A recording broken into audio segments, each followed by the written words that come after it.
नमस्कार दोस्तों, आइए सुनते हैं हरिशंकर परसाई के द्वारा लिखी आत्मकथा गर्दिश के दिन। लिखने बैठ गया हूँ पर नहीं जानता संपादक की मंशा क्या है और पाठक क्या चाहते हैं। क्यों आखिर वे अपने दिनों में झांकना चाहते हैं जो लेखक के अपने हैं और जिन पर शायद वो पर्दा डाल चुका है।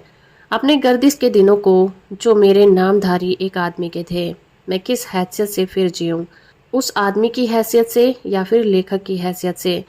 लेखक की हैसियत से गर्दिश को फिर जी लेने और अभिव्यक्त कर देने में मनुष्य और लेखक दोनों की मुक्ति है। इसमें मैं कोई भोक्ता और सर्जक की निसंगता की बात नहीं दोहरा रहा हूँ, पर गर्दिश को फिर याद करने और उसे जीने में दारुण कष्ट है। समय के सींगों को मैंने तोड़ दिया था, अब फिर उन सींगों को सीधा करके कहूँ आ बैल मुझे मार। गर्दिश कभी थी अब नहीं है, आगे नहीं होगी, यह गलत है। गर्दिश का सिलसिला बदस्तूर है। मैं निहायत बेचैन मन संवेदनशील आदमी हूँ।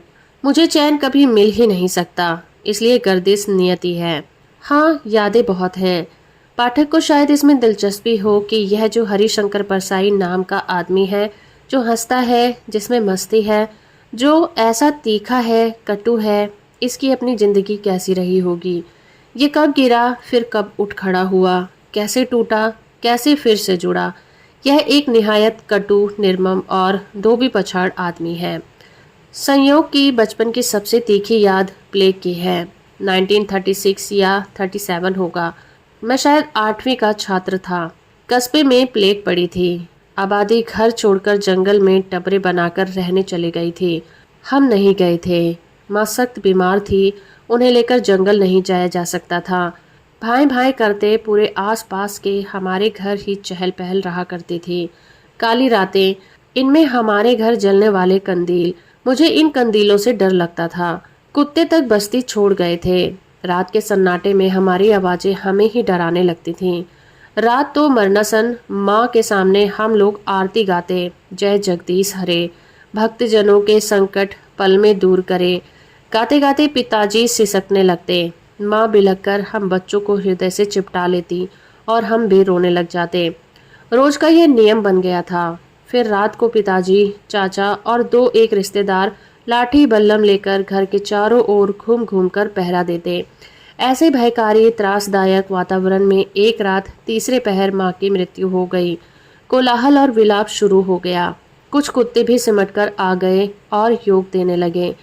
5 भाई बहनों में माँ की मृत्यु का अर्थ मैं ही समझता था, सबसे बड़ा था। प्लेग की वे रातें मेरे मन में गहरे उतरी हैं। जिस आतंक, अनिश्चय, निराशा और भय के बीच हम जी रहे थे, उसके सही अंकन के लिए बहुत पन्ने चाहिए। यह भी कि पिता के सिवा हम कोई टूटे नहीं थे।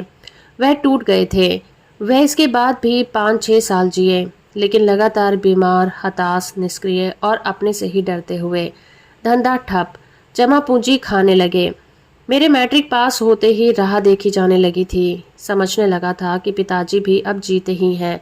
बीमारी की हालत में उन्होंने एक बहन की शादी ही कर दी थी।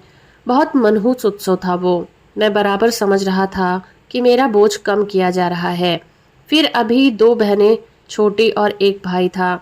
मैं तैयार होने लगा, खूब पढ़ने लगा। खूब खेलने वाला और खूब खाने वाला मैं शुरू से था। पढ़ने और खेलने में मैं सब भूल जाता। मैट्रिक हुआ, जंगल विभाग में नौकरी मिली। जंगल में सरकारी टपरे में रहता। ईंट रखकर उन पर पटिए जमा कर बिस्तर लगाता। नीचे जमीन चूहों ने पीली कर दी थी। रात भर नीचे चूहे धमा चौकड़ी करते रहते और मैं सोता रहता। कभी चूहे ऊपर आ जाते तो नींद टूट जाती, मैं फिर सो जाता। 6 महीने धमा चौकड़ी करते चूहों में सोया, बेचारा परसाई। नहीं नहीं, मैं खूब मस्त था। दिन भर काम, शाम को जंगल में घुमाई, फिर हाथ से बना हुआ खाया गया भरपेट भोजन, शुद्ध घी और दूध। और चूहों ने बड़ा उपकार किया, मेरी आदत डाली कि आगे की जिंदगी में भी तरह तरह के चूहे मेरे ऊपर नीचे उद्यम करते रहेंगे। सांप तक सर्राते रहे हैं, मगर मैं पटिया बिछा कर पटिए पर सोता रहा।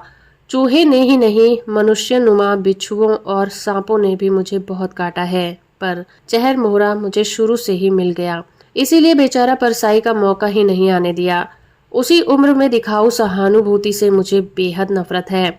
अभी भी दिखाऊ सहानुभूति वाले लोग को चाटा मार देने की इच्छा होती है। जब्त कर जाता हूँ, वरना कई शुभचिंतक पिट भी जाते हैं। फिर स्कूल मास्टरी, फिर टीचर ट्रेनिंग और नौकरी की तलाश। उधर पिताजी मृत्यु के नजदीक थे। भाई पढ़ाई रोककर उनकी सेवा में जुटे थे। बहनें बड़ी बहन के साथ हम शिक्षण की शिक्षा ले रहे थे। फिर नौकरी की तलाश।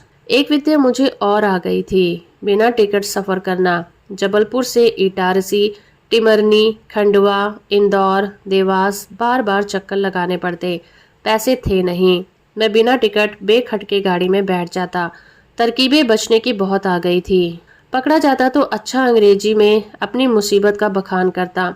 अंग्रेजी के माध्यम से मुसीबत बाबुओं को प्रभावित कर देती और वो कहते, let's help the poor boy. दूसरी विद्या सीखी उधार मांगने की। मैं बिल्कुल निसंकोच भाव से किसी से भी उधार मांग लेता। अभी भी इस विद्या में सिद्ध हूँ। तीसरी चीज सीखी बेफिक्री। जो होना होगा होगा, क्या होगा ठीक ही होगा। मेरी एक बुआ थी, गरीब, जिंदगी गर्दिश भरी, मगर अपार जीवन शक्ति थी उनमें। खाना बनने लगता तो उनकी बहू कहती, बाई न दाल है न तरकारी। बुआ कहती, चल चिंता नहीं। राह मोहल्ले से निकलती और जहां उसे छप्पर पर सब्जी दिख जाती, वहीं अपनी हम उम्र मालकिन से कहती, ए कौशल्या, तेरी तुरई अच्छी आ गई है, जरा दो मुझे भी तोड़ के दे, और खुद तोड़ लेती। बहू से कहती, ले बना डाल, जरा पानी ज्यादा डाल देना। मैं यहाँ वहां से मारा हुआ उनके पास जाता तो वो कहती, चल कोई चिंता नहीं, कुछ खा ले। उनका यह वाक्य मेरे लिए ताकत बना, कोई चिंता नहीं। तो अभी आप सुन रहे थे हरिशंकर परसाई की आत्मकथा गर्दिश के दिन।